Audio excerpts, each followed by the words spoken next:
Good morning. Today is Tuesday, October 18th, 2016. It's now 10 o'clock a.m. and I call the MLGW committee meeting to order. I'd like for staff, Andrew, please call the roll. Councilman Brown, Councilwoman Polo, Councilman Morgan, here. Councilwoman Swearingen, present. Vice Chairman Colvette, and Councilwoman Robinson. Present. And I will also note that Councilman Jones is present. Yeah. Thank you. This morning we have 4 items on our agenda, and I'm going to read those items into the record. Item 1 is a presentation by Ariel Drehovel of the American Council for an Energy Efficient Economy, and the alphabet soup is ACEEE, on their study, Lifting the High Energy Burden in America's Largest Cities. How energy efficiency can improve low-income and underserved communities. Number 2 is a resolution requesting the City Council approve revenue-neutral electric division rate changes. Agenda item number 3 is a resolution to approve the 2017 Metropolitan Gas and Water Division budget. And item 4 is a discussion of the smart meter opt-out procedure.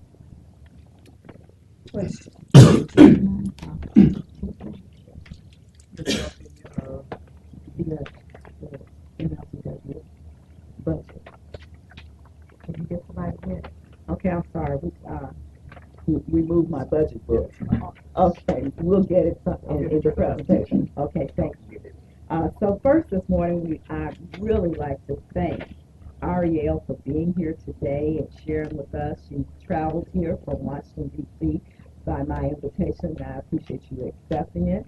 Along with Ariel, we have Angela Baroni from the Energy Research. She's an attorney for the Southern Alliance of Clean Energy. If you just kind of wave your hand so we know you're here with us, and we appreciate her as well in her work. And I want to turn it over to you so you can make your presentation, and we really thank and appreciate you being here. Thank you so much for inviting me. I'm really happy to be here to share this research that we've conducted recently. So as the councilwoman said, I'm from the American Council for an Energy Efficient Economy, which is a nonprofit organization that conducts research on energy efficiency at a lot of different levels of the economy. I focus on local level and city level energy efficiency policy with an emphasis on low-income communities. And as I go through this presentation today, feel free to interrupt me and ask any questions, clarifications, or anything like that. Anyone's welcome to do so. Next slide, please. More about the organization. Next slide. So I want to start this conversation off today with a discussion of the concept of energy burden and what this is and what it means for our community. So energy burden is the proportion of a household's income that they spend on their utility bills. And this can be defined in different ways. It can include electricity, natural gas, water, or in some cases also transportation costs. So those can be very high for people, especially in rural areas. For our study that we conducted, we included just electricity and heating fuel costs. So keep that in mind as we go through these results.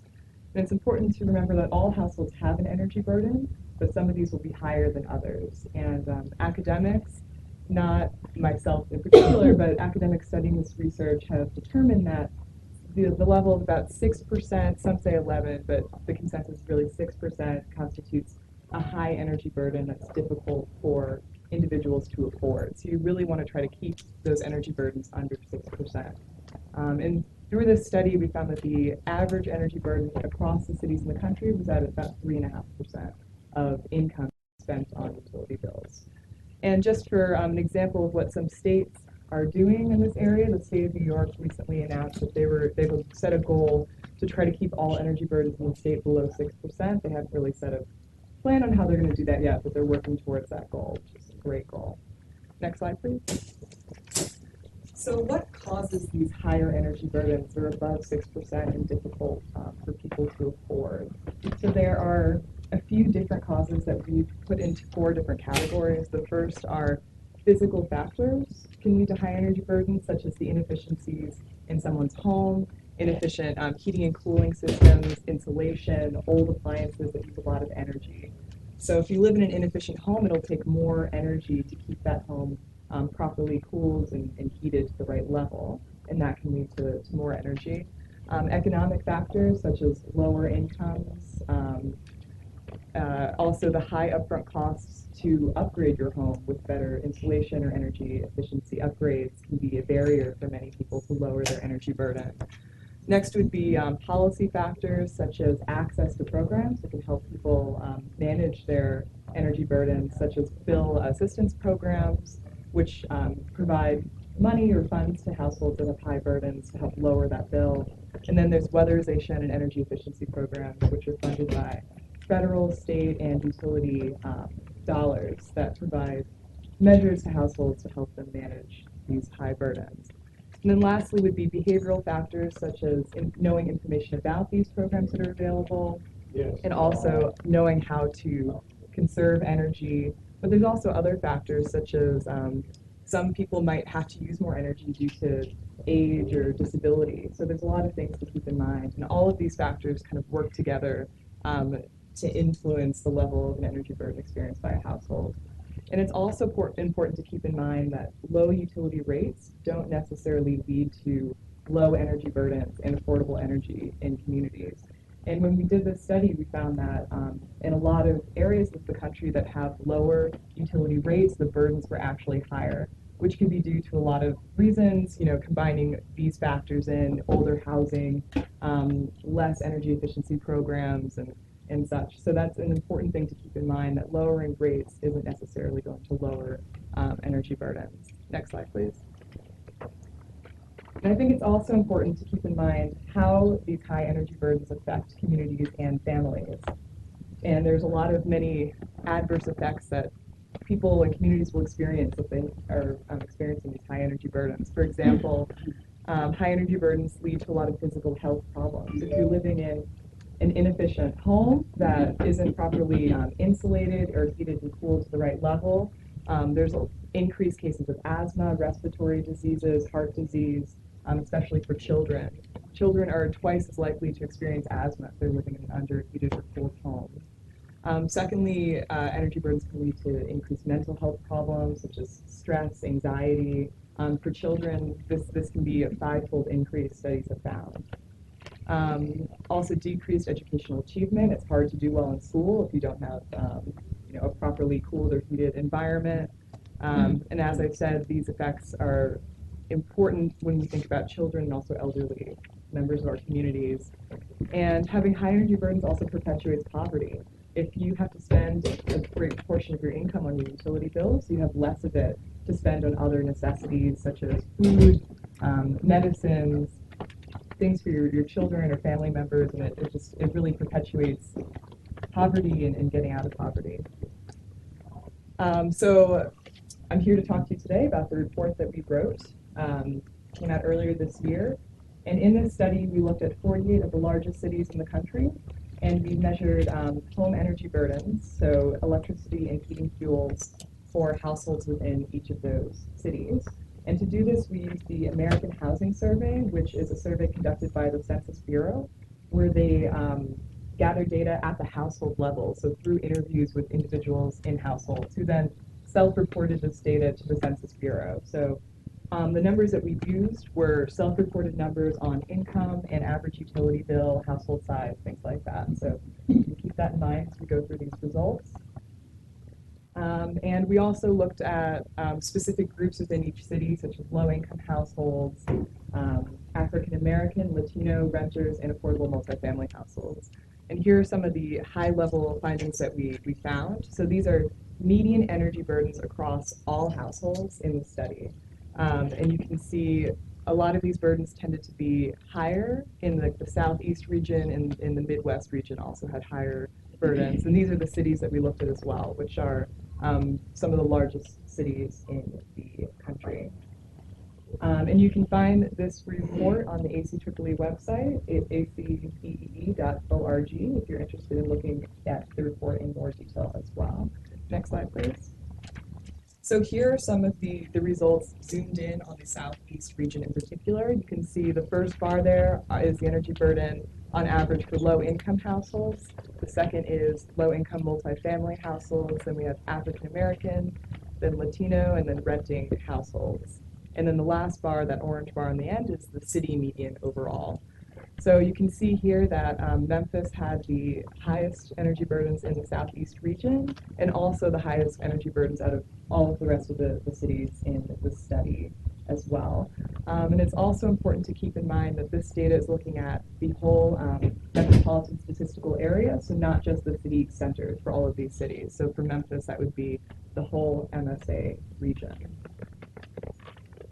Next slide, please. So here are some of the energy burdens that we found both in Memphis and at a national level. So you see that comparison between Memphis and those national numbers. And again, these are just median energy burdens. So you should keep in mind that with a median, you have half of households actually experiencing a burden that is higher than this level being presented. So for low-income households in Memphis, we found that the median burden was 13.2%, meaning that half of the low-income households in the city were spending more than 13.2% of their income on their utility bills. And these numbers, as you can see, for Memphis are a lot higher than the average. The average for low income in the country is 7.2. And something else that's important to keep in mind here is that when you look at these numbers for Memphis, all of them, even the average household number, the bottom corner there, are above that 6% that academics have found is, a reasonable or, not high energy burden level. So, it's not just low-income households in Memphis. Also, it's all households are experiencing elevated energy burdens here, which indicates this is something that should be of interest and concern to the city, and all households should be looked at, but in particular these low-income households as well. Next slide, please. So here, this graph is showing the difference between the energy burden experienced by low-income households and the average household in each city. And you can see Memphis is the first one listed on the graph. And I thought I would show you all this. And Memphis, as you can see, has the greatest gap between the average burden and the low-income burden, which is about 7% difference there. So that's just something to keep in mind, that there is a disparity here between the average household in the city and the low-income households. I'll pause for a second. Are there any questions at this point? Councilman Jones. Do we have anything, excuse me, do we have anything that ranks? I would like to see how we rank. I know we have some of the lowest energy rates, but juxtapose this chart with how we rank nationally in some of our other peer cities. Was that included in the study? We didn't quite do rankings in the study besides these kind of graphs that show the energy burdens in this way.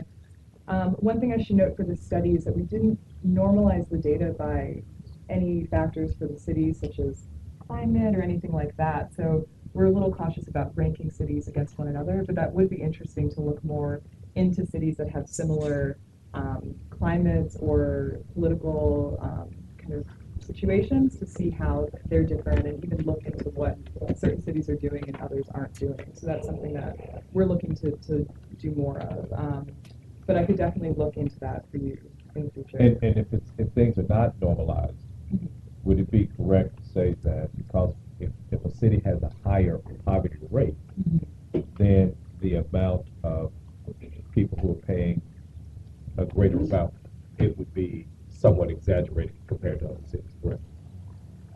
Well, yeah. So the factors, as I went over earlier, that lead to higher burdens, one of them is income, like the economic factor. But you also do have the physical factor of building stock and the efficiency of that building stock. So yes, having more people living in poverty would lead to more high energy burdens, but I don't think that negates the fact that people are still experiencing these high burdens, and it has a major impact on. Thank you. Next slide, please. So this slide looks at another type of analysis that we did. So as I was saying, the median burden kind of masks the extremities that a lot of individuals experience. So this graph here is showing quartiles of energy burden. So the orange point on the bottom is showing the burden experienced by 25% of households are experiencing a burden below that point. Then 25% of households are experiencing a burden between the orange and gray point. Then another 25% experience a burden between the gray and blue point, and then the final 25% are experiencing a burden greater than that greater than that blue point at the top. So as you can see, for Memphis, which is the first one on this graph as well, people are experiencing a burden above that 13.2%, but a lot of people are actually experiencing a burden much greater than that as well. So for Memphis, we have, this is for low-income households also, we have a quarter of those low-income households are experiencing a burden below 8.5%, then another quarter between 8.5% and 13%, then another quarter between 13 and 25.5%, and then a quarter of low-income households are actually experiencing a burden greater than 25.5% of their income being spent on their utilities, according to the data in this study, which shows that, you know, there are some households that really have a great need to lower those energy burdens. Next slide, please. So, and some of the findings that we found in this report as well are that low-income households experience energy burdens that are twice the average household and 3 times the burden experienced by non-low-income households. And you can see here the top part are the national numbers, and then we have the numbers for Memphis below for each of those categories. And then on the very bottom, this is the highest quarter of homes are paying, you know, bills greater than the amount stated there. So for low-income households, that's $3,400 a year being spent on utility bills, and burdens greater than 25.5%. And, you know, as you can see, if you compare to the national numbers, these numbers are, you know, higher for people in Memphis. Next slide, please. So here we have results for communities of color. So we looked at Latino households and African American households and compare them to white households here. And you can see that these burdens, again, are much higher for these communities of color as compared to white households with higher burdens. And something to note is that the utility bills aren't necessarily higher for white households or non-low-income households, but that's also tends to be a factor of household size. So non-low-income households tend to live in larger units and spend more energy in that home. But as I'll show you later, these other groups tend to spend more money per square foot in their homes, which is indicating a lack of efficiency in the home. Next slide, please. Another group that's important to look at are renters, and these are people that have less ability possibly to make their home more energy efficient as they don't own the home or, you know, have the funding or ability to install energy efficiency measures. And, you know, because of that, you see that people that are renting also tend to have higher energy burdens, both nationally and in Memphis. Next slide, please. So here's what I was just mentioning before, that many people in these groups that we looked at, low income, African American, renters and Latinos, are spending a lot more per square foot in their homes on energy than the average household. And this number is an indication of the efficiency of the household. And we found doing this study that if you were to, at a national level, increase the efficiency of these groups to the cost per square foot of the average household, that could decrease the energy burden by 35% for low-income households, by 42% for African American households, 68% for Latino households, and eliminate almost all of the excess burden for renting households. So that does indicate that the efficiency of the home is a factor in this, and that energy efficiency and helping people to live in safer and more efficient dwellings can help to reduce this energy burden faced by these households. Next slide, please. So this is another project that ACEEE works on, which is our City Energy Efficiency Scorecard. I thought I would just put that in here. We're currently working on scoring cities for the 2017 edition now. And there's a lot of opportunity, as you can see here from Memphis, to ramp up a lot of energy efficiency efforts in the local government, the community, buildings, and the utility. The city's doing pretty well in transportation, which is good to see. So if anyone is interested in discussing things that the local government can do to help increase energy efficiency, both at the local government level and in the city, I would love to speak to you about that too in the future. Next slide, please. So some of the key takeaways I want you all to come out of from this discussion is that the overwhelming majority of low-income households and communities of color in U.S. cities are experiencing these higher energy burdens, and this does indicate an issue of social inequality and economic inequality. And also that low utility rates don't necessarily lead to affordable bills.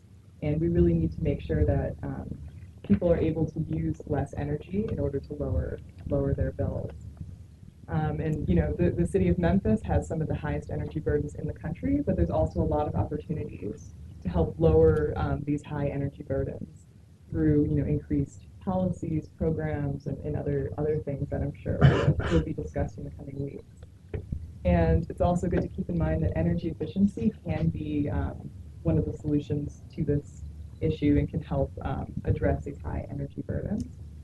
So I will stop here, and I would love to address any questions that anyone has about the study or about addressing energy burden. You talk about, just right there at the end, you talked about recommendations that y'all have for governments and things like that. But what recommendations would you have for residents in Memphis now? And this may be the open question, MLGW members able as well. What are the just most common inefficiencies in home that somebody, a Memphis citizen, can do this week, next month, in terms of making their home more efficient? And if it's sealing, make sure the windows are sealed, or the proper door sealed. What do y'all recommend? Sure, those are good suggestions. I believe MLGW has free energy audits that people can sign up for. So that would be a suggestion I would have, because every house is going to be different and have different needs. So if you can have an energy audit performed, someone can come to your home and let you know where there's areas that can be improved through maybe better insulation, better air sealing around doors and windows, even around outlets. Air can flow out there. And then there are behavioral things that people can do, which many of us know about, such as turning off lights, making sure to run your dishwasher or washing machine when it's full, keeping the thermostat maybe higher, a few degrees higher in the summer and a few degrees lower in the winter to save on some of that energy. But for each individual household, it'll be a bit different, and some of the things that are going to save the most energy probably also cost some money and need some upfront investment. But there are things that can be done. Do y'all know off the top of your heads how many audits you provide a year, or are citizens taking advantage of that option? Do they really know about it? Jerry. No, sir, we don't have a specific number that I can give you today, but citizens are taking advantage of it. We publicize it, and on the occasion that they ask for it, or if we go out to investigate, I'll be open to with offer. Okay. If you'd like, I can get you a number. Yeah, we'd love that. Yes, sir. With that email. Any other questions? Mr. Collins, do you have any comments? Yes. Great report. And it really highlights a problem that needs to be addressed. Wanted to point out that the ACEE report does give us credit for the fact that in 2014, New Orleans and Memphis were among 5 cities in our sample with the lowest average electricity prices and average gas prices.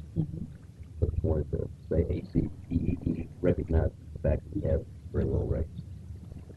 And actually, our rates are a little lower. I'm sorry, that's not correct. Our average annual residential energy expenditure is a little lower than what the report says. The report was a self-report by the customers. Right. Okay?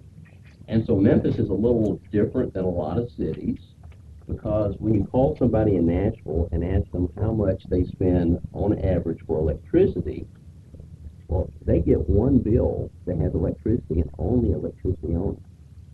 And they pay that. And they know what electricity costs. And when they get the gas bill, it's one bill for natural gas, and that's all they pay, and they know what natural gas costs. But in Memphis, the bill has electricity, natural gas, water, sewer, stormwater, solid waste fee, streetlight fee, vector fee, and no telling what else. So when JD Power every year surveys our customers, and they ask them, how much do you spend on average per month just for electricity? Nothing else, just electricity. And the answer they get every year is approximately $200 a month, which is about twice what it actually is. Now, why do they say $200 a month? Because they're looking at their bill. They're looking at their bill, okay?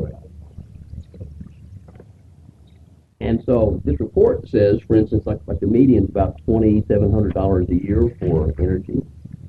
Well, our worst year, just for electricity and gas, is $2,100. Average across all customers. So that's a difference of about $60 a month between what the report says is the median and what our actual bills says is the median.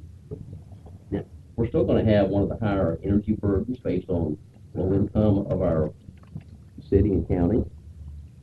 But, I personally have pride in our city and our utility, and I just want folks to know that that gap is not nearly as big as what the report indicates, because people in Memphis, off the top of their head, are less likely to know what they're actually spending just on electricity or just on natural gas. Thank you. Any other comments? Want to say something? Okay. So I'm Paul Young, Director of Housing and Community Development. Thank you for coming today, and thank you, Councilwoman Robinson, for having this presentation.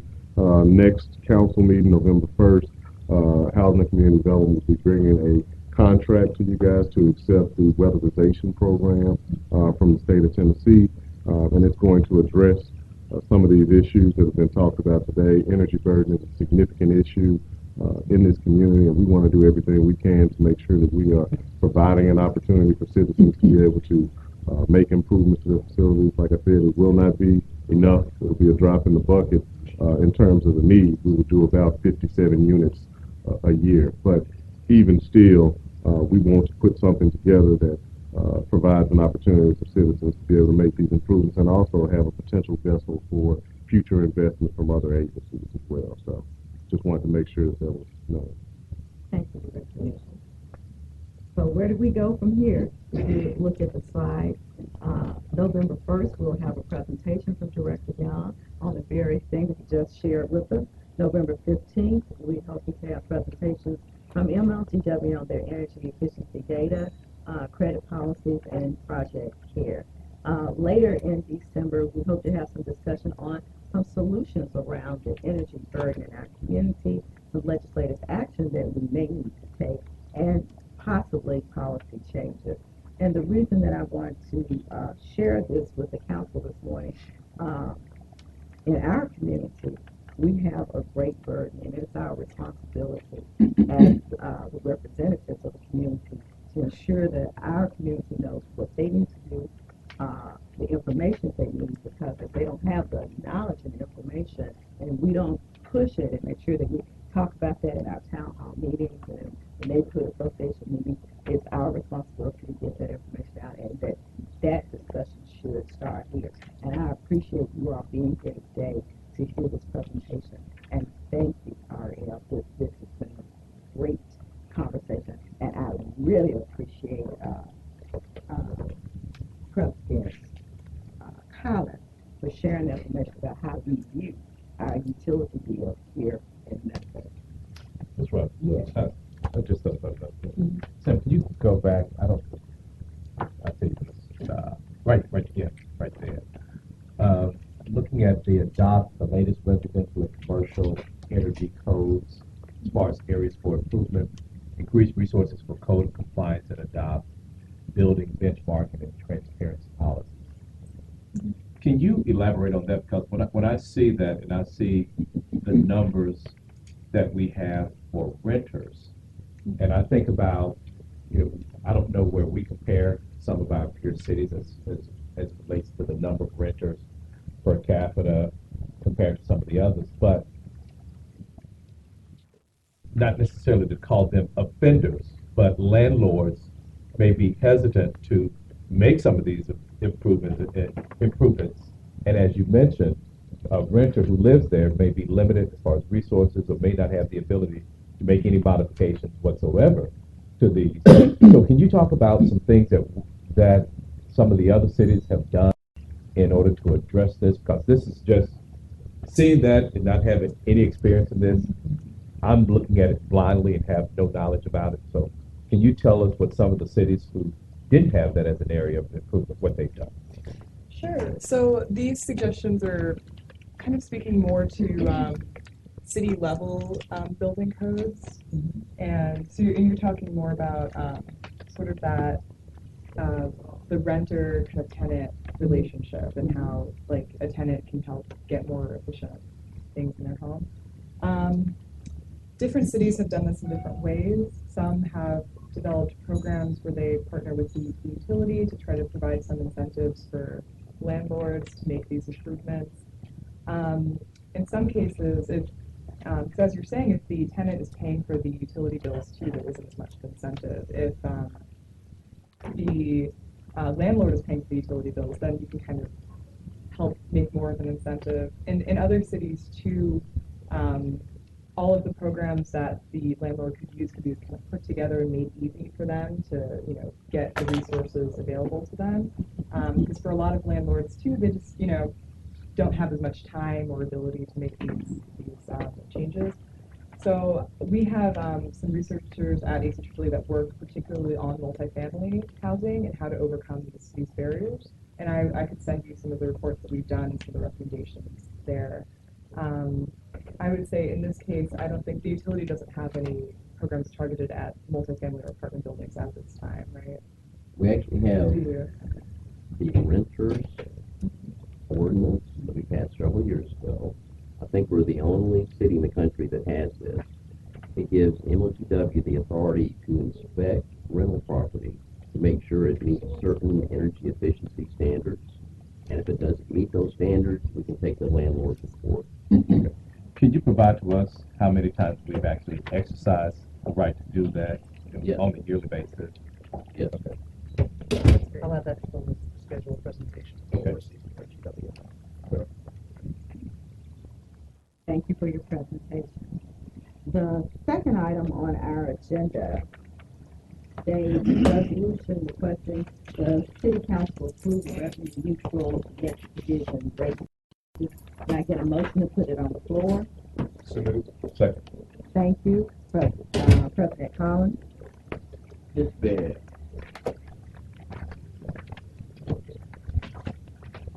If you don't mind, we'll combine 2 and 3.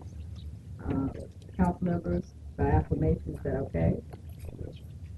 Thank you. Or at least from a presentation standpoint, because the presentation does address both items. And we need to give out the copies of the presentation to everyone.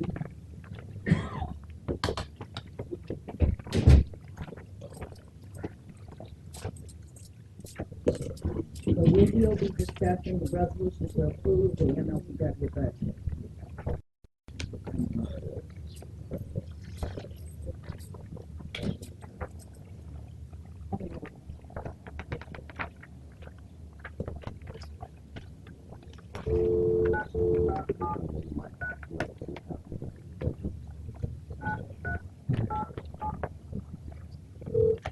So if you'll turn to past the cover page to the page which is numbered as page 1. This is our budget schedule. And if my voice gives out during the presentation, I'm going to turn things over to Dana. So we'll try to make it through. See what happens. Unlike the city, we're on a calendar year budget, which means our budget starts on January the 1st, as opposed to the city starting on July the 1st. The budget approval schedule is laid out on page 1. On September 21st, it went to the MLGW board. They voted approval on October 5th, which brings us to the presentation today. And then we would see city council approval on November the 1st and approval of the minutes on November the 15th, so it can be in place by December 31st. page 2. MLGW is in strong financial condition. We have very strong fundamentals. We have very low rates. In fact, we have the lowest combined utility rates of any major city in the country, and I'll show you a chart that illustrates that in a minute. Our J.D. Power scores have been trending consistently higher, and they've risen by more than 100 points over the last 8 years, and that's a measure of customer satisfaction.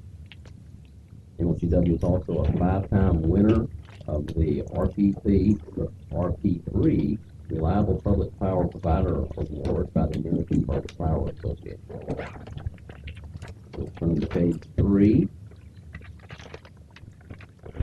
I guess it was in 2004 that we entered into the electric prepaid 2003, which basically let us use our lower interest rates in a bond deal with TVA to pre-purchase electrical energy for a 15-year period. And that bond deal is the only example of a bond deal that is better than not having debt, because this particular bond deal saves our ratepayers $15 million a year, each and every year for that 15-year period. And that's a bond deal that's only been done twice in the history of the country, as far as I know, and was first done by MLGW. We hope that one day we can do it again, but we have to have a willing partner in TVA for that to happen. MLGW has relatively little capital or related debt, capital being money being spent on things that we're building. Most of what we build, we pay for with cash. We hold very strong credit ratings in the electric division and the highest possible credit rating in the water division.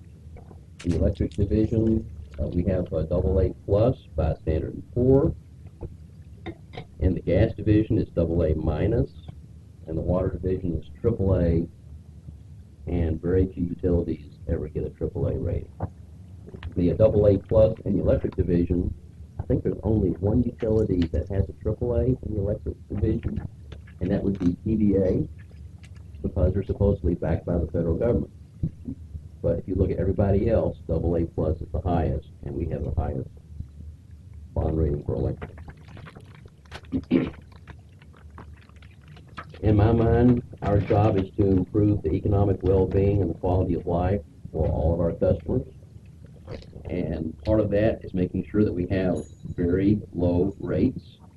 And if you look at the combination of electric, gas, and water, or if you throw in sewer and look at all 4 of them, any way you cut it, we still have the lowest combined utility rates of any major city in the country.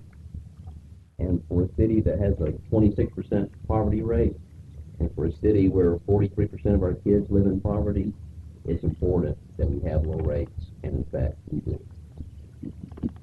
Our water rates are the second lowest in the country, and we still have the best drinking water of any place in the United States.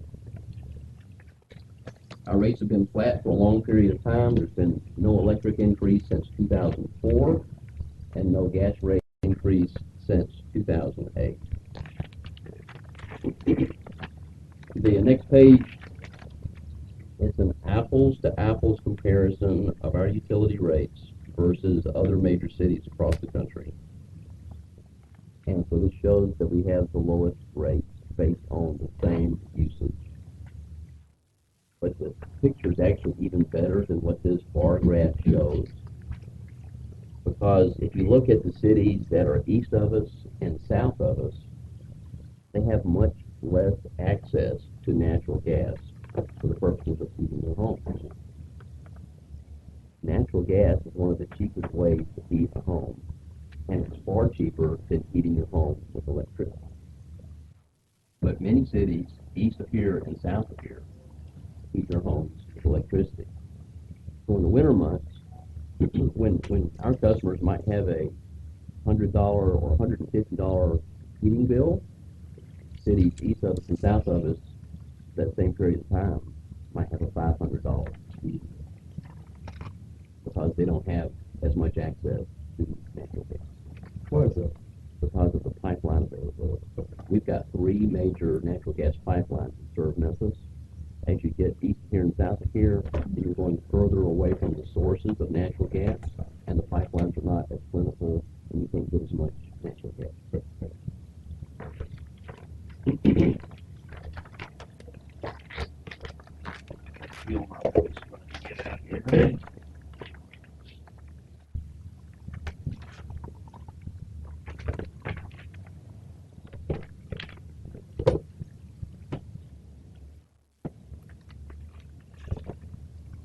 Page 6 is a bar graph showing average residential utility bills, monthly bills, in the MLGW system since 2005. And what it shows is that the worst year was in 2008 at about $202 a month average.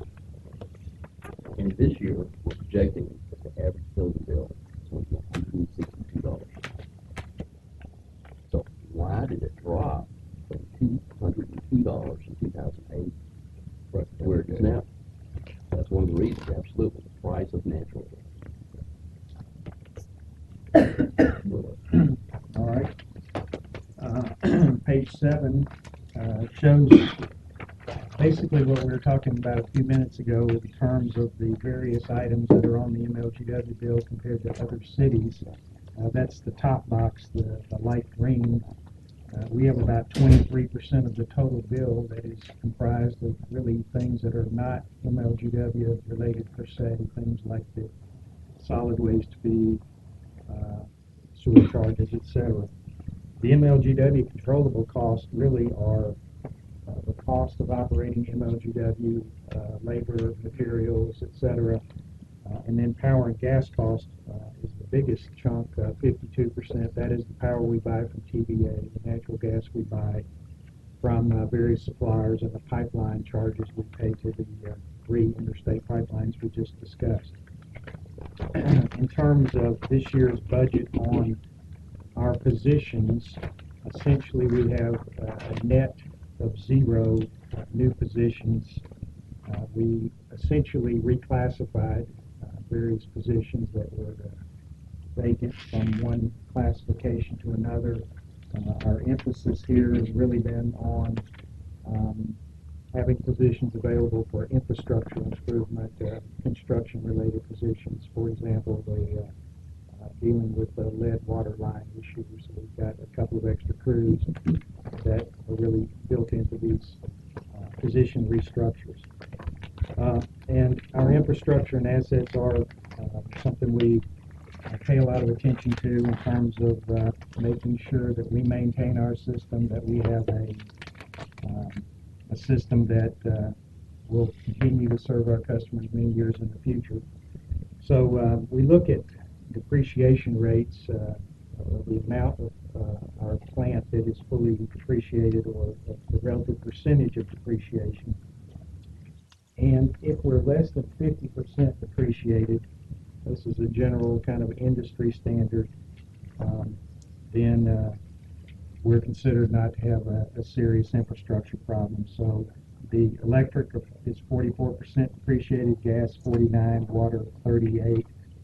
We each year bring to the council a capital budget. We spend significant dollars on infrastructure improvements each year. Cited here is our spending in 2015 on capital improvements in each division. So in the range of over $100 million. So, and again, we take our renewal and replacement very seriously. We have a group of our engineering staff that is continually looking at our system, making recommendations for improvements, and we discuss that internally in our budget hearings. Page 10 is dealing with really what is item 2 on the item second resolution, and that is the rate change, which would slightly increase our customer charge and lower the energy charge. And this really has to do with the recovery of our costs in a fixed basis or a variable basis.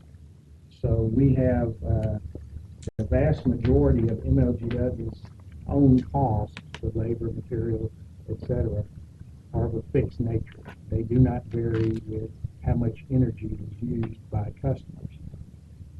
But the way our current rate structure is set up, roughly 50% of that cost, which is almost 100% fixed, is really recovered through an energy charge. So what we're really trying to do here is realign how we collect the costs to better match up the fixed versus variable recovery. So we are also trying to reduce the chance that low-income customers subsidize high-income customers, where the high-income customers may have the opportunity to reduce their energy usage. Our costs, again, are basically fixed. If that happened to a large degree, we would have to do something. And so basically we're just trying to realign our structure, making a very slight change, which is revenue neutral, that's shown on page 11. And we really have three classes of customers that we're looking at here.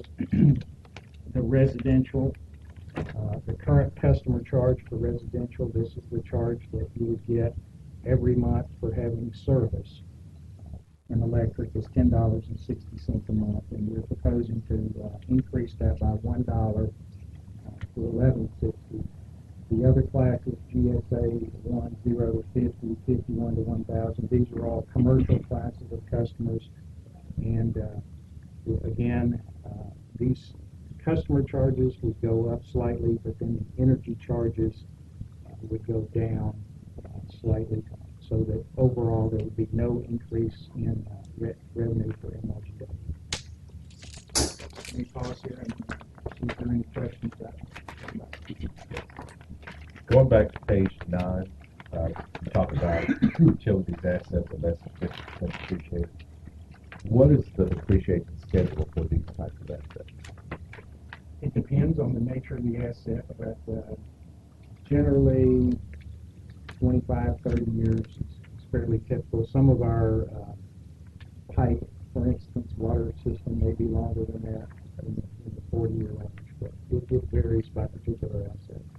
And if you were 70 or 80% depreciated, then that would be a call that you need to raise rates to better fund the infrastructure. Right, because it means that it's older. Yeah. Yeah. Well, with that being the case too, and we're looking at our water divisions, 38% depreciated. So it's basically saying that that's the That means we're in good shape. the newest of all of our assets. Okay. And we just shut down the Mallory pumping station, which is one of 11 stations, for a 6-month renovation of that pumping station, water pumping station. It was built in like 1912. It's still functional, but it needs to be brought up to current standards. All right, if you'll move then to page 13, this is a summary of our operating expense. This is looking at all three divisions combined. Of course, each division is financially self-supporting and independent. So one customer, say an electric customer, does not subsidize a water customer. But for presentation purposes, we put everything together here. You can see that purchase power and purchase gas is the vast majority of total expenses. This is the payments to PDA for the gas supplies. And then our operation and maintenance expenses there, followed by depreciation. Our payment in lieu of tax, which we make to the city of Memphis, and a smaller amount to the other municipalities where we have infrastructure, and then other taxes. Page 14 really breaks down the 2017 budget by division and in total, just showing our projected revenue.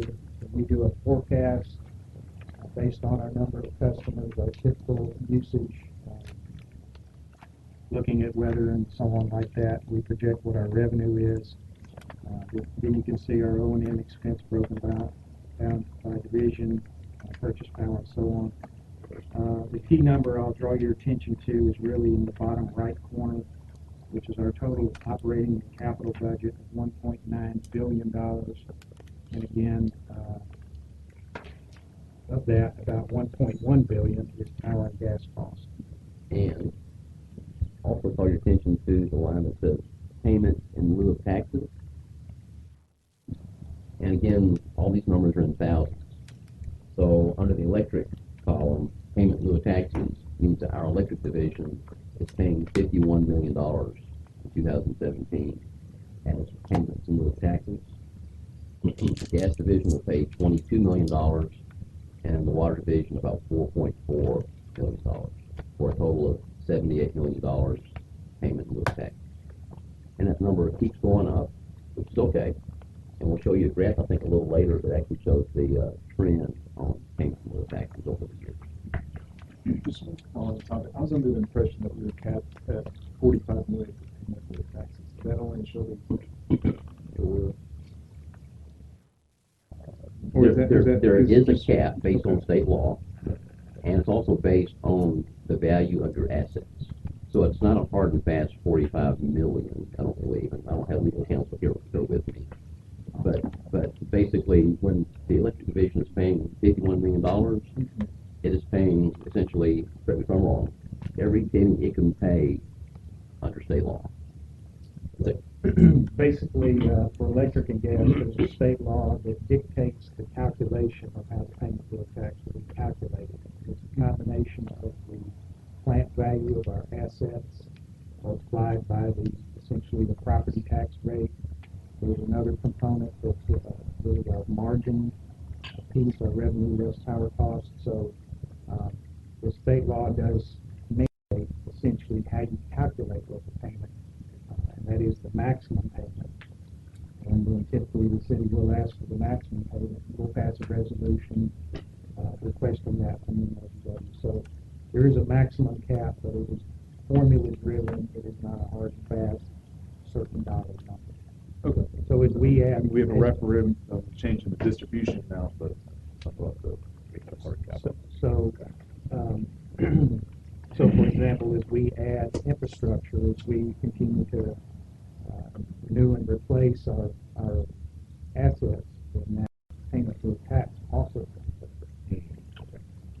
Mr. James, while we're here, will you share with the council how we divide support services among the different divisions? Yes. So there are common elements of the MLGW, obviously, finance division, legal division, et cetera. So we do a study internally to look at how those costs should be appropriately allocated, electric, gas, and water. So there are various factors that go into that. For example, how many purely electric employees do we have? How many purely gas employees? Things of that nature. That's typical of a split, what we call a split. It could be a customer base determination. We have more electric customers, for example, than we have water customers. So certain things may be split along the line of those customers. All right. Moving to page 15, this basically this shows an income statement summary at a high level by division, showing our operating margin in each case. Electric's at the top, and then gas in the middle, and water at the bottom. But essentially, that is our revenue less our power or gas cost as appropriate. Then our O&M by division, depreciation, payment in lieu of tax, and so on. Finally, to get to a change in net position, which you probably commonly know of as net income. So these are numbers assuming that we spent 100% of our budget, that we projected our revenue precisely, and so on. Typically, we will come in a little bit under budget. We work hard to manage our dollars wisely and come in under what we have budgeted. This is showing our change in net position under those conditions. The next page basically shows our O&M changes, at least the majority of the significant items from the 2017 budget compared to the 2016 budget. So we're overall about $13.5 million higher. And then, again, this is all three divisions combined. But of that, one of the, in fact, the largest single change is what we call GASB 68. And this is an accounting standard change that we implemented for the first time in 2015. But it has to do with pension and how pension is accounted for. What it does is introduce a significant non-cash expense that will show up on our income statement. So we've got about $8 million here from one year to the next that is really driven by accounting rule, but it is not what I would call real money. It's not real cash. Because if you'll look down about 4 lines down, you'll see pension funding, and that's the actual cash related to pension, and it's going up $942,000 on a total of a little over $21 million. So you can see the other categories, some up and some down, but overall about $13.5 million. And if you take out the non-cash, we're only about $5.5 million higher than 2016.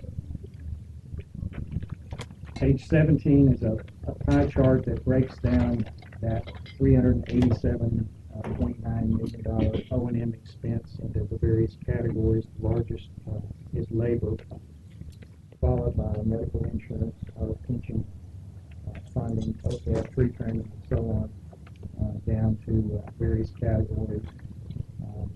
Like our environmental spending, you can see kind of at the top of the page that GASB 68 $8 million non-cash expense. We talked about on page 18 the payment rule tax. This, as President Collins referenced a few minutes ago, the trend in payment rule taxes over the past several years, it has gone up significantly, again driven primarily by our continuing to add infrastructure.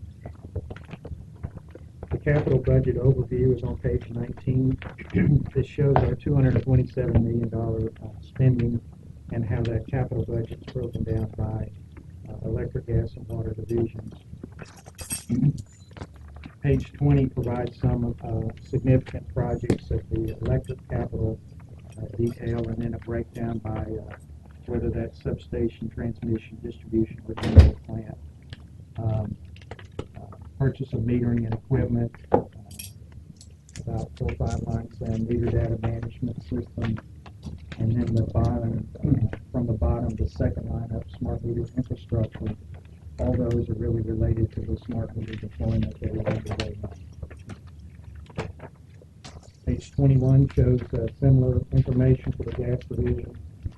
Again, distribution making up the lion's share of the spending there.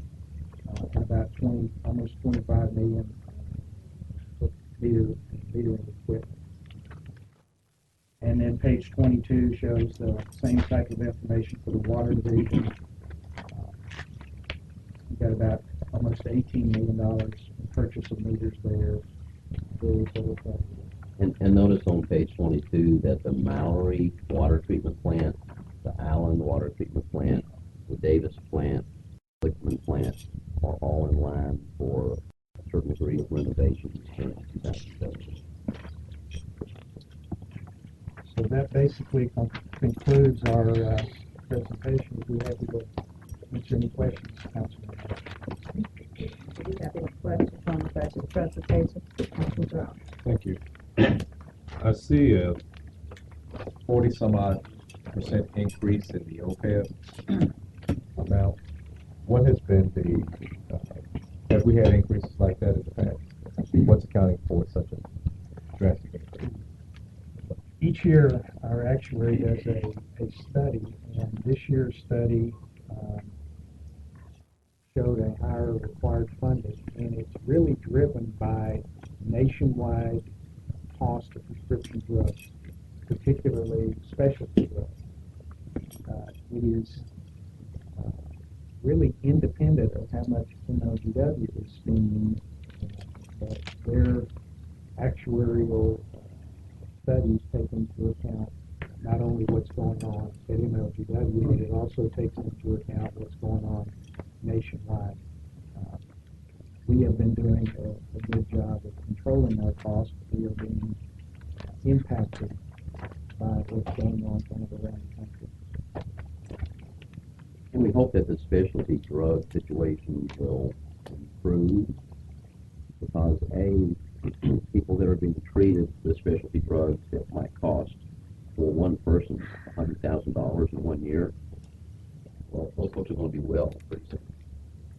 And secondly, we think there's going to be pressure on the specialty drug companies to drop prices because people have been kind of in shock that you would actually have a prescription for someone that would be $100,000 in a single year. Be well or die off. Amen. Because, the whole model isn't built about people getting well, it's about continuing their revenue. But these specialty drugs are pretty amazing, and they actually keep you from spending large amounts of money later on in hospital costs because you're correcting the problem and making them well with the drug rather than having to send them to the hospital later. Thank you. I have any other questions? A couple quick questions. So the meter reader expenses, I see about $4.7 million. And is that related to people still going into backyards and reading meters? And is that a number that we anticipate to eventually go down or close to zero as the smart meters are fully rolled out? Yes. Yes. Okay. But if people choose not to opt out, that's an expense that we're going to There's about or they choose not to. 3% of the customers are opting out at this point. So you can expect that number will go down very considerably. Okay. What percent of your customers have smart meters? About 10%. Residential customers about 60. Fully deployed smart meters are about 60.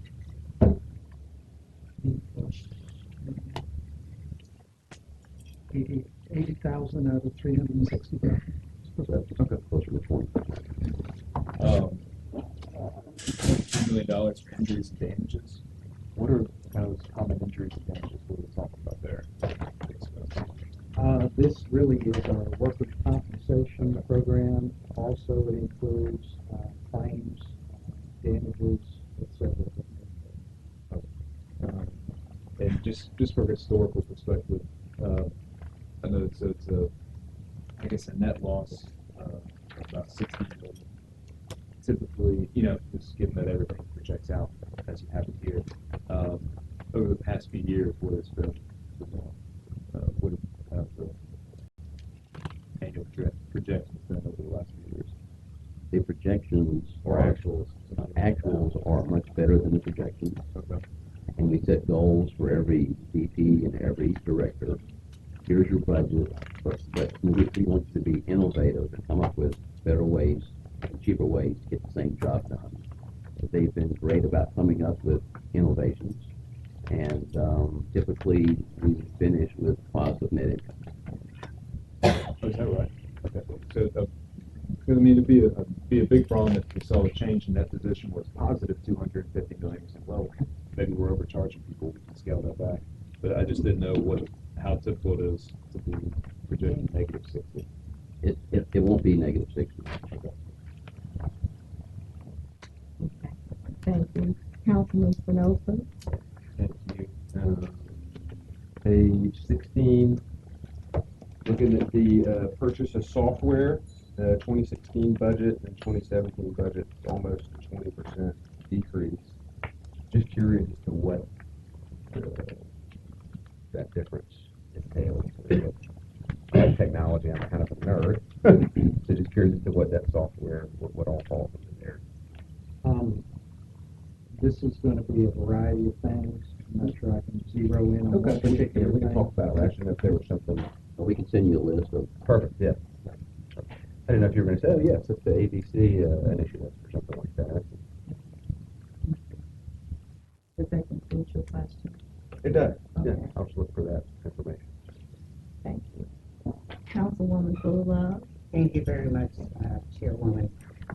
Piggyback on Councilman Morgan's questions, and you talked about different divisions have come up with innovations that I guess will save money that will go towards the net worth. Can you be specific and say what some of those innovations are that have not taken place in years past? Have not taken place in years past.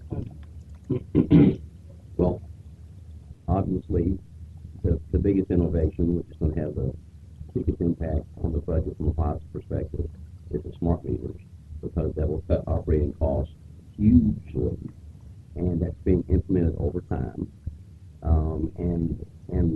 Even though we are putting more emphasis on reinvesting in existing infrastructure, the huge savings that we'll realize from the smart meters will actually not only fund us hiring people for working on infrastructure, but there's going to be a lot of money left over, which will have a positive impact on the bottom line and will keep us from having to raise rates nearly as much in the future as we might otherwise have to raise rates. That's just one example. And so you're just saying the innovations come from... Another great example is the sale of liquefied natural gas. 10 years ago, we were not selling liquefied natural gas. One of our staff members came up with the idea of why don't we try to sell liquefied natural gas. So we've got this beautiful liquefied natural gas plant, which is there for the benefit of our ratepayers during the coldest winter days. But we might could sell some of it. And so now we're selling like $7 million of liquefied natural gas on an annual basis, which previously wasn't even a market, and that's 50% profit. This is for motor vehicle fuel. 18-wheeler trucks that burn liquefied natural gas, which is a cleaner burning fuel than diesel. So that's who this market is. So they come to our liquefied natural gas plant and fill their truck up, going down the road. And so what in years past, what was the liquefied natural gas used for? It's used to augment the supply of natural gas that we get through the pipelines on the very coldest of winter days. Because if you had a day, for instance, when it's like maybe 0 degrees, it's possible that we might not be able to get enough natural gas through the pipelines to keep everybody's house heated. So what we do is we liquefy natural gas, put it in a giant storage tank, and we keep it until we need it during those coldest winter days, and then we bleed some of that liquefied natural gas out, put it into the system so people can keep heating their homes and not be interrupted. All right, thank you, Madam Chairwoman. Okay, thank you. Our motion on the floor is to approve the revenue neutral electric division rate charges. So what is the rate charge? Okay. It is adding $1 to the fixed charge for residential customers and having a simultaneous decrease in the variable charge so that it is revenue neutral and there's no additional dollars coming to MLGW. Okay, page 11. Page 11. So we do not. Okay, we do not. I thought we put that was the first thing I put on the floor. Well, I don't think I put a motion. I'll move it again. Okay, you'll move it. sorry. He Yes, did, sir. yes, you I did. apologize. Okay. You need another second? Okay. Councilman Jones. Yeah, I'm looking at and I think there was a request earlier to combine 3 and 4. Only for presentation purposes. Oh, okay, great. Because, so we still are on the It's actually 2 and 3. 2 and 3 for presentation. Just for presentation. Okay, gotcha. Okay. So and that's why I was making sure to imagine the only issue that we have on the floor is the number 2, the resolution requesting the city council to approve the revenue neutral electric division rate charges. Okay. So is it $1 for... It's a fixed customer charge and a simultaneous decrease in the variable charge. So it comes out 0 revenue change.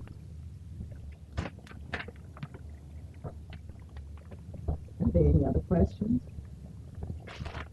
All in favor say aye. Aye. Any opposed? That motion passes.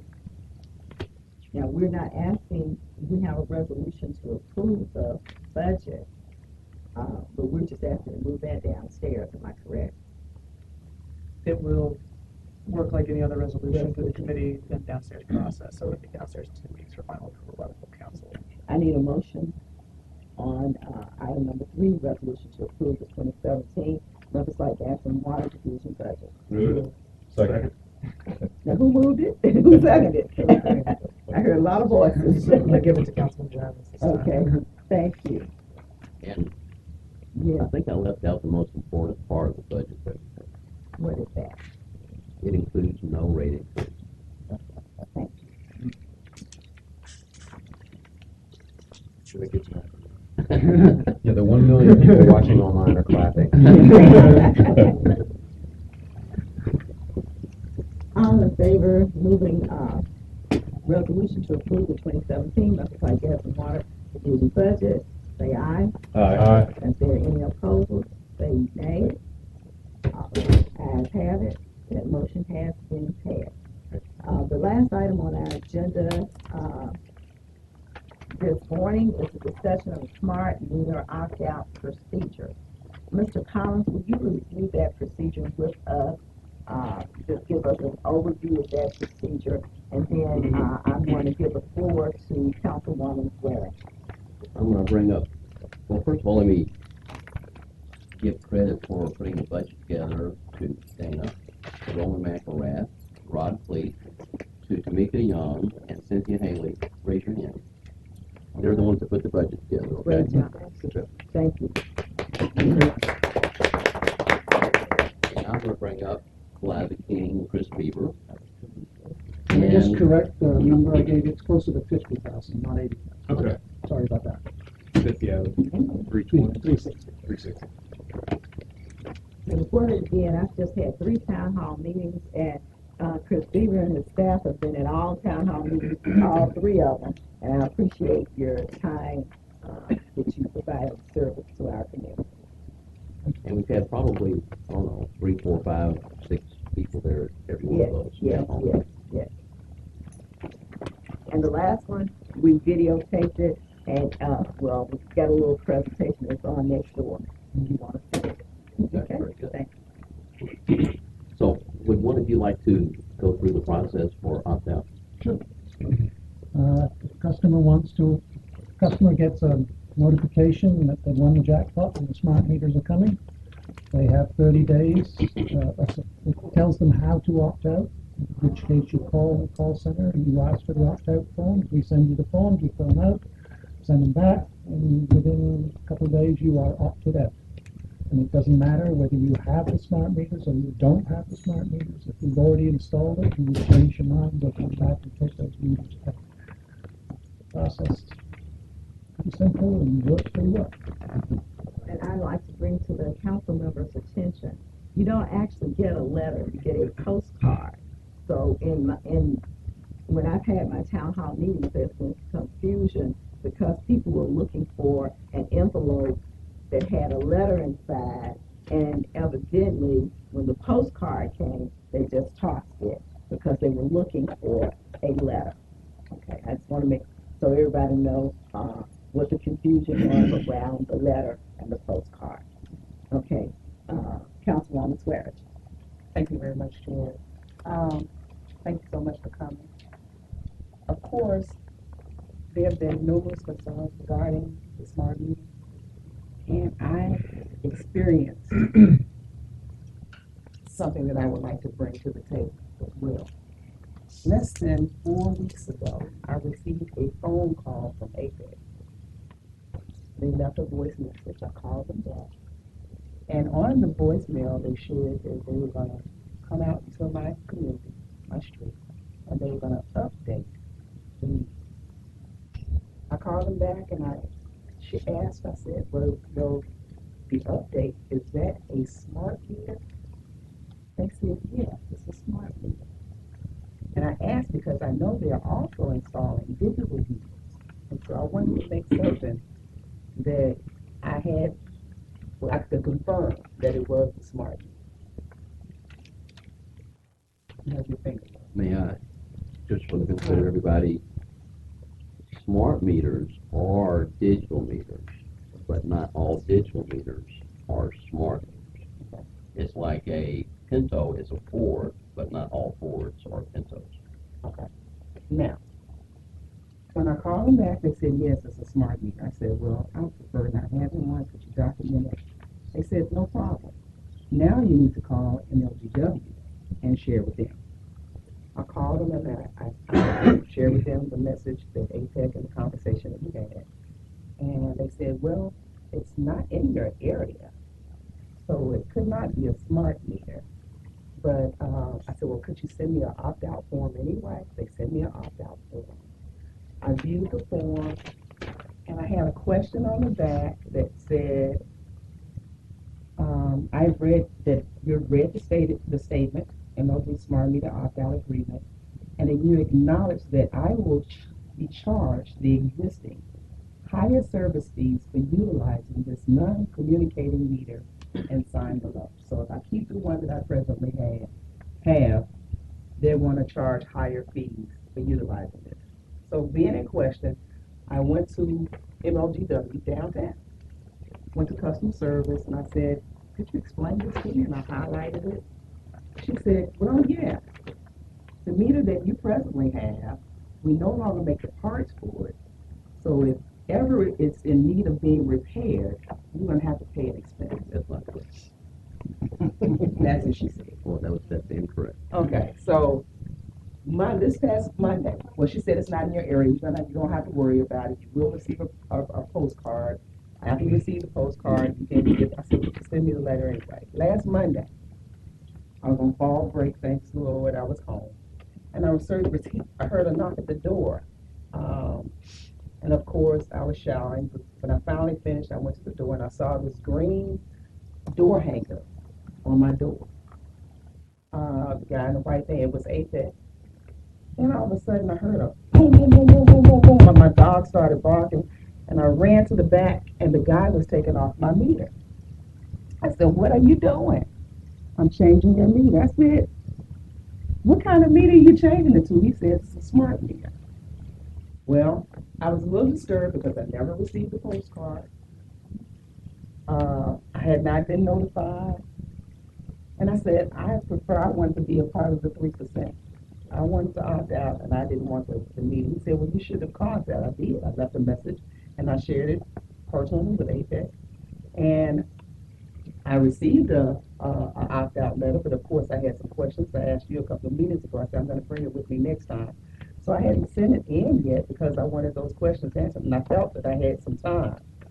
But they came, and I never had any of these communication items afforded to me. So then, I live in a neighborhood where I grew up and been president of the neighborhood association. I decided to go to each one of my neighbors. None of them received the postcard either. Those that weren't at home, the meter was snatched off, a smart meter was put on. They had no opportunity to give a desire as to whether they wanted a meter or not. Now, as of yesterday, I've had some neighbors come and say, well, how can we get this off? Because I didn't give them permission to put it on. And also yesterday, I was enlightened, those who are receiving smart meters, they're calling saying that the first month they have at least a $100 increase on their bill. That's not correct. And they're thinking it's because of an installation fee. And they showed me the two bills and compared them. Then I received some phone calls from some constituents in the Sherwood area. They're receiving smart meters. They called me 2 days after they came in my house. They came to my house on Monday the 10th. They came to that area on the 12th. They said they're putting meters on our houses and we have not given them permission. This was 1025 Railton, Memphis, Tennessee. So we shared it with MLGW. I think we sent the email to Ms. King, and she shared the same thing she replied to this constituent the same reply that I received. She really has nothing to opt out of. We're not setting smart meters in her area. And when we get there, she will receive a postcard letting her know. Then she can opt out. However, I will contact her. So they are experiencing the same thing that I personally experienced, and the same complaints that we have been receiving for months and months and months. The meter reader came yesterday. I said, these, as you go from house to house, are these smart meters? He said, yes, they are. He said, your house is one of the few meters that I've had to read. And mind you, the fewer meters that we have to read, we're going to be out of a job. I said, I realize that. And that's one reason why I prefer maintaining my meter. But the problem is, meters are being placed on homes. The practice that you have in place is not being executed, from my experience. And we're receiving numerous phone calls from constituents that are experiencing the same as I did. And that's a concern. And because of that, Councilwoman Robinson graciously allowed me to have this on the agenda so that we could bring it to the table. We checked a few minutes ago, and the postcards that were mailed to your house and the Folklinger Street were mailed on May 31st. We never received them. Well, that's when they were mailed to each of the people on your street. Now, did you talk to the lady at Railton? I think I did. I talked to so many customers. I'm sure I did. Was she getting a smart meter, or was it something else? I think she opted out. She was getting. She smart wanted meter. to opt out, and She she opted called. We out. gave her the number to call her as well. Yeah. So that she could call and receive And the we're same glad meter for back. anybody to opt out before or after they get a meter. Well, the community, they had a meeting specifically to discuss not having received a postcard. And I denied it. We are sending out thousands of postcards on a regular basis to everybody at least 30 days before they're scheduled to get a smart meter. And the phone call, the message that I got from constituents, I went to their neighborhood, none of them received postcards either. And when I called, not only did I not receive a postcard, but after APEC called me, I called MLGW to make an inquiry, and they said, you don't have anything to worry about. We're not in your neighborhood yet. 2 weeks later, they were placing smart meters on the home. So the information that we're getting is rather ambiguous. So may I share, I have two other council people who have questions, but what I'm hearing based on with my town hall meeting, we may need to check the post office to make sure that our mail is getting out, and sometimes it doesn't, and we need to really check on that. But I don't think Apex may be on the same schedule or same page that we're on, because if MLGW is saying that this is our plan, and Apex has their own plan, then we have some communications that we need to make sure that everybody's on the same page. And you have for once you share with Apex, if you prefer not having one, they let them know that you also have to call MLGW. That vote doesn't stop there. That's correct. And one person has come to all three of the town hall meetings and has complained very loudly at all three about how we caused sparks when we changed out his meter to a smart meter. Does not have a smart meter, and we've never been to his house to install a smart meter. And he actually doesn't even have an account with MLGW. Thank you. Councilwoman Fuller. Thank you so very much, and thank you for your diplomacy and explaining what's going on with smart meters. As our president says, I'm going to temper my words. The complaint that Councilwoman Robinson has experienced, I hear wherever I go about smart meters. Your answer is expected, being that you're part of the administration.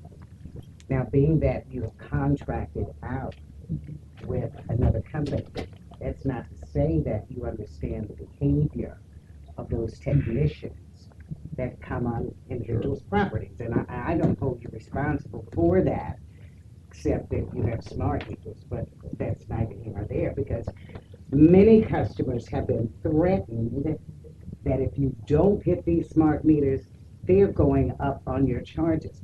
They told my neighbors the same thing, and they were highly upset. And I think I brought it to you, and you explained that that was not the case.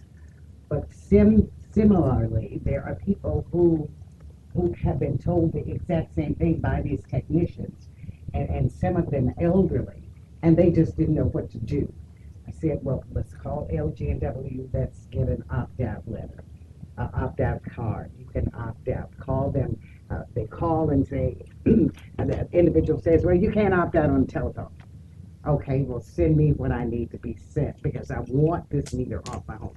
So even for the 3% that have these meters, there's just too much confusion and too much misinformation or erroneous information that's being disseminated. Now, during your presentation, you made the point that eventually there will be no meter readers at all. Yes, or very few.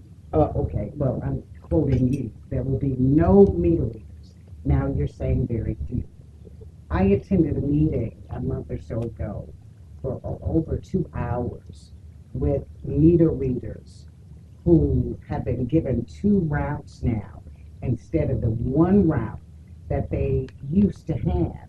And in having these 2 routes, many of them are walking miles and miles a day and unable to get to the homes to read the meters of individual residents. Therefore, those meters end up being estimated. And as Ms. King said at Councilwoman Robinson's town hall the other day, that because of the old meters, that estimation won't take place with smart meters because smart meters will be collecting all the data. And it's because of these meters that I have on my home now that's why residents are being estimated, and some of their bills are just astronomical. These meter readers complained that they were in a meeting and Mr. Chris Beaver was there, and they were talking about their jobs and smart meters. And according to the individuals at this meeting, they said Mr. Beaver said, you're not going to have a job soon. And they said, well, where are we going to go? He said, according to them, I don't know where you're going to go, but you're going to get out of here. And so many feel that the 2 routes that have been given them, and they know it's humanly impossible for an individual to get to all of the homes, that they're doing the work of 2 people instead of 1, that this is by design to, number 1, either get them to quit, or again, what's happening is that residents' bills will be estimated to further give credence to the need for smart meters. And certainly, if that's the case, I think that's, underhanded and undermines the integrity, certainly, that Memphis Light, Gas, and Water has as being a hometown utility where we work, or Memphis Light, Gas, and Water works on behalf of the people. And I'm just concerned that these meter readers are certainly being wiped out of a job. I mean, where they're going to go. And there was a question that I raised to them, and one person said that someone told them they could go to housekeeping, I guess janitorial service or whatever, if their jobs are phased out. And that's apparently what is going on with higher than normal estimations of bills, and the fact that you're giving them all of these routes to work, these 2 routes or routes, and they are physically incapable, certainly, of doing it, and then not even being given ample amount of time to take breaks or to take a lunch break because of the pressure or the weight that has been put on them now, because you're trying to get rid of the old meters, therefore getting rid of reading of the meters, therefore getting rid of the meter readers. And all of this is by design. Well, do you mind if we take 5 minutes of your meeting? I don't You mind. have a meeting, Not at okay? all. And we have one other question. We want to discuss this at our next meeting. That's Can fine. you share with Mr. Collins what kind of information we need to hear at the next meeting? I most certainly will, because I left my pad because there was so much information Okay. given at that 2-hour meeting that I attended that I want our president or someone to certainly address. And Because, if you could send me the questions, I'll be happy to get all the answers for you by the next meeting. okay, I most certainly will, and there's about 5 pages of it, so we'll have that. Thank you, Madam But Chair. if that's the tenor of it, we want to know what's going to happen with the meeting. Wait a minute, in fact, I will send him Okay. those questions. Okay, thank you. Because I have a steno pad Okay. full of questions that I just cannot pick out of my head right now, but I will, and I'll make sure, Madam Chairwoman, you have a copy of it. Okay, thank All right, you. thank you. Are we discussing Okay, smart Morgan. meters at the next, Yeah. council meeting as well, Yeah, yeah. November 1st? Mhm. Okay. Well, one more question is, are people listing, why they're opting out of the smart meters? Is that information that they provide, and that's not part of the process of saying why? No. Cause We have someone to go around and talk to them to ask that question. And a lot of them just don't want them. You know, they say that they're afraid of them. It's just new. It's change. So basically, they just tell us they don't want it. Because I honestly, I kind of go to the far end of the other side of the spectrum. I don't think people should opt out at all. I don't think it's a safety hazard. We can bring in the director, of fire department and talk about fires in Memphis. I don't think people talk about the energy, the radio frequency energy put off by these. It's less than a baby monitor. It's non-ionizing energy.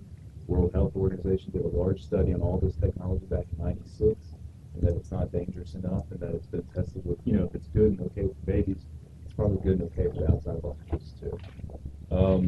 And in terms of, I know it's new technology and it is replacing or changing some job descriptions for people, but if we had a new, source of pavement in Memphis that was cheaper, more efficient, it would cause less potholes, it was easier to repair, we would immediately move to it, even if it meant that's less people on the streets using pavers and using shovels and repairing our roads.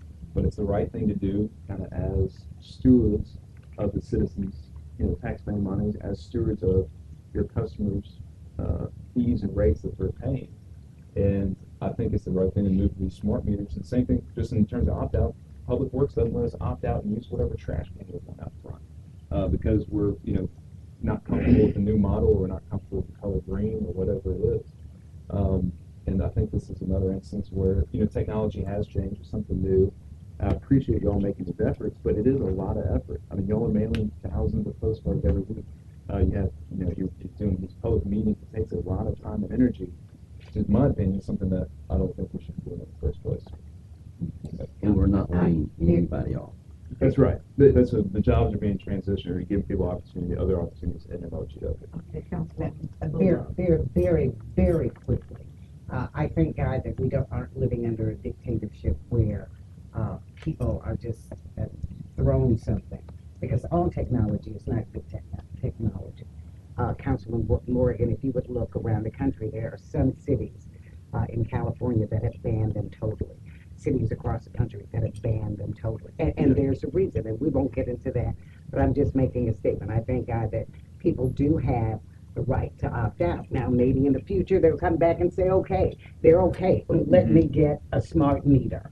Okay, but right now, people don't want something thrown down their throat, especially when they have heard information about it. When you talk about the police, fire department, Gina Sweat, when we had 10 people that were burned to death, I sent her a questionnaire and I said, what's the procedure when there's a fire? She said, well, we check the gas meter, we check the electric meter. If we have to turn it off, we'll do that. But Memphis Light, Gas, and Water goes to this house, takes all 3 meters off the house, which I thought was strange. And that's something that I'm looking into as to why that was done by Light, Gas, and Water, and not taken before the investigation was over. And by the way, it was a smart meter on the house. It was not. It was a smart Oh, meter it was, okay, I'm sorry. on it. See, I'm sorry. see how you do me? I'm sorry. It was a smart meter on the house. And we're going to talk about that more. Thank you, Madam Chair. Thank you. And the last question, and we're going to close our meeting. Yeah, I'm still inquiring about this, the information that I received from the customer service agent saying that you will be charged for the existing higher service fees for utilizing the non-communicated meter. She said it's because they no longer make a product for the meters that we presently have, and if they in need of being repaired, then would have to pay the extra expense. Now, that's what's being shared by customer service at your location. I across your apologize if they building. told you wrong. So, do you understand what's happening? Sure. When we go to customer service, they tell us one thing, we say it's wrong. When we call down to customer service and ask them, smart meters being placed in our area, they said no. A week or 2 later, they're being installed. You know, there's no consistency. And that's why constituents are going mad. I got the message. Last question, Yes. Mr. Jones. I still don't know why. Right, but I was about to say, that's what I'm going to. Despite what your contention is, Mr. Collins, if somebody reads that letter, what's in writing, we've always been told, regardless of what somebody tells you, go by what's in writing. And so in seeing this, it still says, I acknowledge that I will be charged. Maybe that's not the reason. But what this paper does say is that I will be charged the existing higher service fees for utilizing this non-communicating meter inside and below. So that may not be the reason, but will there be a higher charge? There is no fee for opting out. Okay. The higher charge is talking about is existing charges, and they're not being raised. They're existing charges for things like reconnect. If you get cut off for non-payment, there's a reconnect fee. Well, the reconnect fee for a smart meter is going to be less than what it is for a non-smart meter, because we don't have to send anybody out to the house. But the fee's the same. Okay, That's but not what this says. I would just contend though that this is very vague in saying that. It didn't say it well. Okay. You need to- And we've already And changed. that word higher has now been Okay, taken out of all the future letters. Okay. We realized it was confusing you. I think you brought it to our attention. And this and was it's been recently fixed. sent. Yeah. Sorry? This was recently This month. It sent. was actually fixed the day after that letter was made. Yeah, right. Will you please forward to all the council members the new letter? That was a good one. That would be very helpful.